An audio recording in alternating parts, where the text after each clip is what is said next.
Hello student, एक बार फिर से आपका स्वागत है आपका अपनी डिजिटल स्मार्ट स्टडी क्लासेस में। हाँ, तो हमारी इंग्लिश की क्लास चल रही थी जिसमें हमारी बुक चल रही थी पोइट्री। कौन सी चल रही थी? पोइट्री, जिसमें हमारी 4 पोएम कंप्लीट हो चुकी हैं। आज आपकी 5वीं पोएम स्टार्ट होगी, from the passing of Arthur, और जिसके पोइट हैं आपके अल्फ्रेड लॉर्ड टेनिसन। तो अल्फ्रेड लॉर्ड टेनिसन ने बहुत ही अच्छी पोएम लिखी है।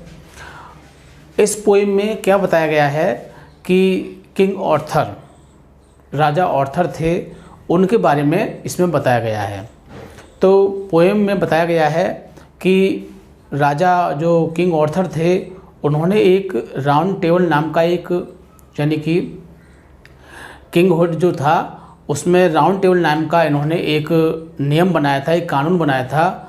तो उस कानून का उद्देश्य जो था कि जो भी गरीब लोग होते हैं, जो भी पुअर लोग होते हैं, उनके जो परेशानी होती है, उन लोगों को जो कष्ट होता है, उसको रोकने के लिए इन्होंने एक नियम बनाया था। कुछ लोगों का एक ग्रुप बनाया था। तो उसमें यही बताया गया था कि तुमको इन लोगों को नुकसान नहीं होने देना है।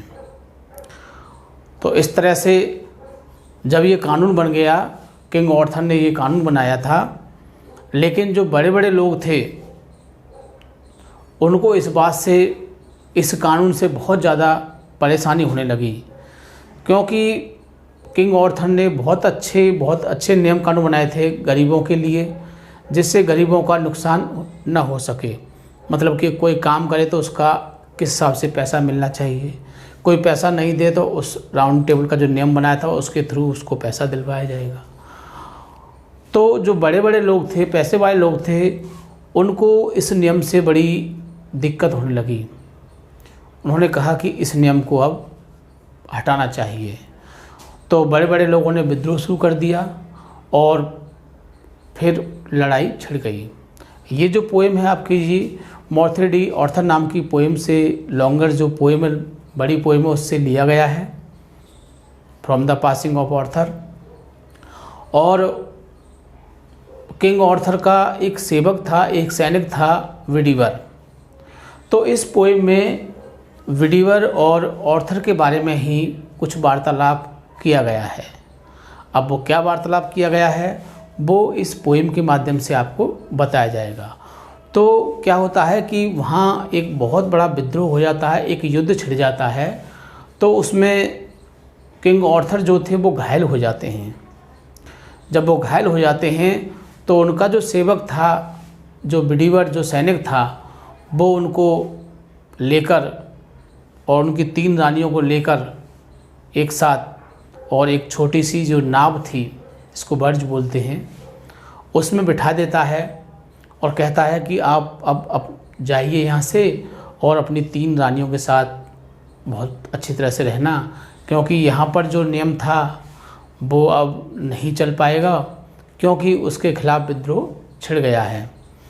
कहा जाता है कि change is law of nature, कि बदलना प्रकृति का नियम है। क्योंकि जब कोई चीज़ बहुत पुरानी हो जाती है तो उसे हटा दिया जाता है। हटाने का मकसद क्या हो जाता है कि लोगों को उससे बहुत ज़्यादा परेशानी है, बहुत ज़्यादा कष्ट है। जैसे कि हमारे यहाँ भी बहुत सारी दिक्कत हुई, जैसे कि नोटबंदी हुई, जीएसटी लागू हुई, तो क्या हुआ, जनता के लिए बहुत ज़्यादा कष्ट पैदा हुआ, बहुत ज़्यादा दिक्कत हुई। कुछ लोगों ने इसका विरोध किया लेकिन सफल नहीं हो पाए। लेकिन उस समय राउंड टेबल का जो नियम बनाया गया था, उस समय विद्रोह किया तो वो राजा के विरुद्ध हो गया और राजा को वहाँ से फिर जाना पड़ा। तो जब राजा नाव में बैठ के जा रहा है तो उनके बीच जो विडीवर, उनका सेवक था, जो सैनिक था, उनके बीच कुछ वार्तालाप हुआ था। उस वार्तालाप को इस poem passing of the Arthur के द्वारा प्रस्तुत किया गया है। तो इस पोएम को हमने 2 पार्टों में इसको हम आपको प्रोवाइड करेंगे, क्योंकि एक बार में बताना बोर्ड पर नहीं लिख पाती, क्योंकि लाइन कुछ ज़्यादा थी। इस वजह से हम इसको 2 पार्ट में इसको प्रोवाइड करेंगे। पहली बार में हमने इसमें 8 लाइन लिख ली हैं। हम आपको 8 लाइन को बहुत ही अच्छी तरह से समझाएंगे ताकि आप समझ सकें कि ये पासिंग ऑफ द ऑथर की लाइन्स हैं। क्योंकि जब तक आपको पहचान नहीं पाओगे इसको, तो आप इसका एक्सप्लेनेशन कैसे कर सकते हैं। तो पोएम को पहचानना बहुत ज़रूरी है, और पहचान कब सकते हैं, जब हमें इसके बारे में कुछ पता हो। दूसरा तरीका, हम कुछ वर्डों के हिसाब से पहचान सकते हैं, लेकिन जो मुख्य तरीका होता है, जो एक्सप्लेनेशन लिखने का तरीका होता है, वो जब ही संभव होता है जब इसकी हमको अच्छी तरह से अनुवाद इसकी हिंदी आती होगी। तो हम आपको बहुत ही अच्छी तरह से हिंदी के माध्यम से बहुत ही आसान तरीके से इन लाइनों को समझाएंगे, ताकि आपकी समझ में अच्छी तरह से आ सकें। तो चलते हैं। Class 12th English, poem 5 from the passing of Arthur, मतलब कि राजा ऑर्थर का लौटना कह सकते हो या जाना कह सकते हो, कि राजा ऑर्थर जो थे वो जा रहे थे लौट के। क्यों जा रहे थे, मैंने अभी आपको बताया कि जो उन्होंने नियम बनाया था राउंडिंग टेबल का, उसके खिलाफ विद्रोह हो गया था, और इस वजह से उनको वहाँ से जाना पड़ा था। और ये पोएम है आपकी, ये मॉथरी डी ऑर्थर नाम पोएम से ली गई है। बहुत ही लॉन्गर पोएम है, उससे ये लिया गया है। पोएट है इसके अल्फ्रेड लॉर्ड टेनिसन। बहुत ही अच्छा वर्णन किया है इन्होंने। बुक सेकंड पोइट्री, पोएम की लाइनें हमने आपको यहाँ पर 2, 4, 6 और 8 लाइनें हमने यहाँ पर लिखी हुई हैं, जिनको हम बहुत ही अच्छी तरह से आपको समझाएंगे, और जिससे कि आप पहचान सकें कि ये हमारी जो पोएम की लाइन हैं ये from the passing of Arthur नामक पोएम से ली गई हैं, और इसके अल्फ्रेड लॉर्ड टेनिसन इसके पोइट हैं। तो हमने पोएम को 2 पार्ट में आपको प्रोवाइड किया है, क्योंकि एक बार में ये नहीं आ सकती थी, इसलिए हम इसको 2 बार में प्रोवाइड करेंगे। तो पोएम में शुरू होता है, मैं आपको बता चुका हूँ कि इसमें उस समय का वर्णन है कि जब बेडीवर जो थे वो किंग ऑर्थर को उनकी रानियों के साथ उस छोटी नाव में बिठा के आ जाते हैं। तो फिर क्या होता है, एंड स्लोली, एंड मिस और स्लोली माने धीरे से, आंसर्ड माने उत्तर दिया, ऑर्थर माने ऑर्थर ने, राजा ऑर्थर ने, फ्रॉम द वर्ज माने नाव में या नाव से कह सकते हो। वर्ज में क्या होती है, नाव, छोटी नाव जिसको बोलते हैं। तो एंड माने और, स्लोली माने धीरे से, आंसर्ड माने उत्तर दिया, ऑर्थर माने राजा ऑर्थर ने, फ्रॉम द वर्ज माने नाव से। जब वो छोटी नाव में बैठे हुए थे अपनी 3 रानियों के साथ, तो उन्होंने बेडीवर से कहा, बहुत ही धीमे आवाज़ में आंसर दिया, बहुत ही धीरे से उत्तर दिया। क्या कहा उन्होंने, and the slowly answer, and माने और, स्लोली माने धीरे से, आंसर माने उत्तर दिया, आर्थर माने राजा आर्थर ने बहुत ही धीरे से, फ्रॉम द वर्ज माने नाव में से। तो राजा आर्थर ने बहुत ही धीरे से नाव में से उत्तर दिया। क्या उत्तर दिया, the old order, old means पुराने, ऑर्डर माने नियम, कानून, प्रथा, कुछ भी कह सकते हो, नियम, कानून, प्रथा, जो पुराने नियम, पुराने जो प्रथा हैं, चेंज वो बदल जाती हैं। क्या होती हैं, चेंज वो बदल जाती हैं। यील्डिंग, और उनकी जगह रख लिया जाता है या उनकी जगह पर आ जाती हैं या उनका स्थान ले लेती हैं। प्लेस टू न्यू, नए।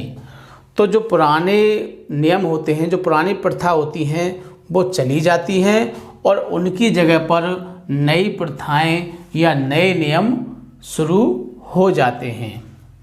एंड माने और, गॉड फुलफिल, भगवान पूरा कर सकता है, हिमसेल्फ माने स्वयं को, मतलब स्वयं के जो कार्य होते हैं वो भगवान उनको पूरा कर सकता है। इन मैनी वेज, बहुत सारे तरीक़ों से, भिन्न भिन्न तरीक़ों से, मतलब कि भगवान के अपने जो नियम कानून होते हैं वो स्वयं की इच्छाएं जो होती हैं। And God fulfil, God means भगवान, फुलफिल माने पूरा कर सकता है, हिमसेल्फ माने स्वयं की जो इच्छाएं होती हैं, इन मैनी वेज किसी भी तरीके से या भिन्न भिन्न तरीकों से उसे पूरा कर सकता है। लीस्ट ऐसा न हो कि वन गुड कस्टम, वन माने एक, गुड माने अच्छी या अच्छा, कस्टम माने रीति रिवाज, लिस्ट माने ऐसा न हो कि कोई अच्छी जो रीति रिवाज है, जो नियम कानून है, शुड करेप्ट उसे भ्रष्ट न कर दे, नष्ट न कर दे, ऑफ द वर्ल्ड माने संसार को। तो राजा ऑर्थर कहते हैं, और किससे कह रहे हैं वो, बिडीवर से कह रहे हैं कि बिडीवर कहीं ऐसा ना हो कि जो अच्छे रीति रिवाज होती हैं वो कहीं संसार को नष्ट ना कर दें, भ्रष्ट ना कर दें। नष्ट भी कर सकती हैं, भ्रष्ट भी कर सकती हैं। कौन सी, कभी कभी अच्छी रीति रिवाज भी। एक बार फिर से देखेंगे ताकि आपकी समझ में लाइन का जो अर्थ है बहुत ही अच्छी तरह से आ सके। एंड स्लोली और धीरे से, आंसर्ड माने उत्तर दिया, ऑर्थर माने राजा ऑर्थर ने, फ्रॉम द वर्ड्स माने नाव में से। तो नाव में से राजा ऑर्थर ने बिडीवर से कहा या बिडीवर को उत्तर दिया बहुत ही धीरे से। क्या कहा, द ओल्ड ऑर्डर, जो पुरानी प्रथा थी, जो पुराने नियम थे, चेंज वो बदल जाते हैं, यील्डिंग प्लेस टू न्यू, और उनके स्थान पर नए नियम रख लिए जाते हैं। And God fulfil himself in many ways, और भगवान जो है वो फुलफिल माने पूरा कर सकता है, हिमसेल्फ माने स्वयं की, मतलब कि अपनी जो इच्छा होती हैं, इन मैनी वेज बहुत सारे तरीकों से। भगवान जो है वो अपनी इच्छाओं को बहुत सारे तरीकों से पूरा कर सकता है। लीस्ट कहीं ऐसा न हो, वन गुड कस्टम, एक अच्छी रीति रिवाज या प्रथा, शुड चाहिए, करेप्ट द वर्ल्ड, मतलब कि कभी कभी क्या होता है, कोई ऐसी प्रथा, अच्छी रीति रिवाज भी पूरे संसार को बर्बाद कर सकती है, नष्ट कर सकती है, जैसा कि अभी हो रहा है। राजा ऑर्थर ने बिडीवर से कहा कि हमने जो लॉ बनाया था, जो कानून बनाया था, वो किसके लिए बनाया था, अच्छाई के लिए बनाया था ना, जिससे कि गरीब लोग जो हैं वो अच्छी तरह से रह सकें और अपने विचारों को सही रख सकें, कोई दिक्कत ना हो उसको समाज में। इसीलिए हमने राउंड टेबल वाला जो नियम बनाया था। लेकिन ये नियम कैसा था, अच्छा था, और इसने भी क्या कर दिया, इससे क्या हो गया, पूरा संसार भी भ्रष्ट हो सकता है या बर्बाद हो सकता है। आगे, कम्फर्ट थाईसेल्फ, कम्फर्ट मीन्स धैर्य, थाईसेल्फ तुम्हारा जो स्वयं का जो धैर्य है, मतलब कि तुम अपना धैर्य बनाए रखिए। किंग ऑर्थर कहते हैं किससे, बिडीवर से, कि तुम्हें धैर्य बनाए रखना है, मतलब कि तुम्हें परेशान नहीं होना है। वाट कम्फर्ट इज इन मी, मैंने जो धैर्य बनाए रखा है तुम्हें भी वो धैर्य बनाए रखना है, मतलब कि तुम्हें अपने अंदर धैर्य बनाए रखना है, जो धैर्य मैंने अपने अंदर बनाए रखा है। आई have lived my life, I have lived my life, मैं तो अपना जीवन जी चुका हूँ। राजा ऑर्थर कह रहे हैं कि मैंने तो अपना जीवन जी लिया है, मैं तो अब बूढ़ा हो चुका हूँ, है ना, अब मेरी जो ज़िंदगी थी मैं तो अपनी ज़िंदगी जी चुका हूँ पूरी तरह से। And that I have done, I have lived my life, मैं तो अपने जीवन को पूरी तरह से जी चुका हूँ। And that I have done, और जो मुझे करना था मैं उसे कर चुका हूँ। आई हैव लिव्ड माई लाइफ, मैं अपने जीवन को पूरी तरह से जी चुका हूँ। एंड डेट, और जो कुछ, आई हैव डन, जो कुछ मुझे करना था वो मैं कर चुका हूँ। मे ही विद इन हिमसेल्फ, में भगवान जो है, में आपका जो इम्पेड सेंटेंस होते हैं, कहते हैं भगवान करे, तो मे ही विद इन हिमसेल्फ, उसे अपने आप को स्वयं में सही रखना है। मतलब ईश्वर जो करता है वो अपने आप से सही करता है। मेक प्योर, और जो मेरे नियम हैं उन्हें भी कैसा करे, वो शुद्ध करे, उन्हें भी वो अच्छा बनाए। बट दाऊ, लेकिन तुम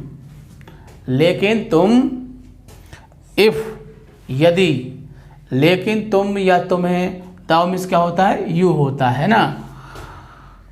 you should not never see my face again.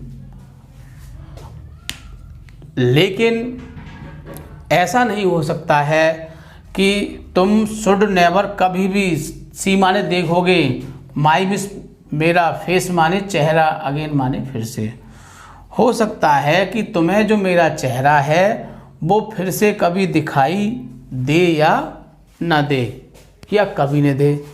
तो क्योंकि अब तुम वहाँ लौट के जा रहे हो और मैं यहाँ से चला जाऊँगा, तो हो सकता है कि मेरा चेहरा तुम्हें फिर से कभी दिखाई दे या ना दे।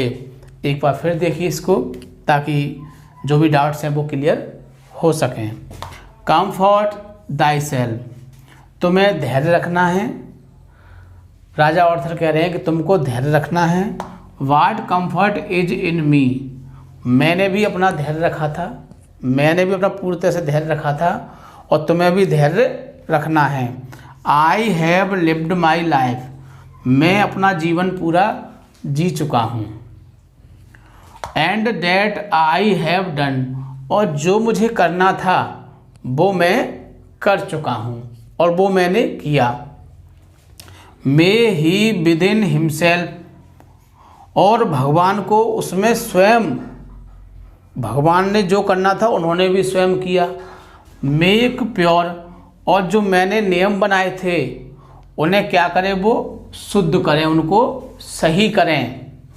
बट लेकिन दाऊ, लेकिन तुम, इफ यदि, should Dau should never see, तुम, शुड मिस चाहिए होता है, नेवर माने कभी नहीं, सी माने देखोगे, माई फेस माने मेरा चेहरा अगेन, लेकिन तुम मेरे चेहरे को फिर से कभी नहीं देख पाओगे।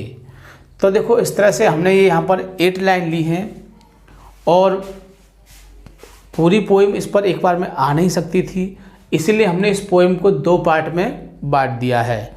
हमने 8 लाइन अब क्लियर करा दी, और जो बाकी लाइन बची हैं उनको हम अगली वीडियो में आपको प्रोवाइड करेंगे, ताकि पोएम पूरी कंप्लीट हो सके।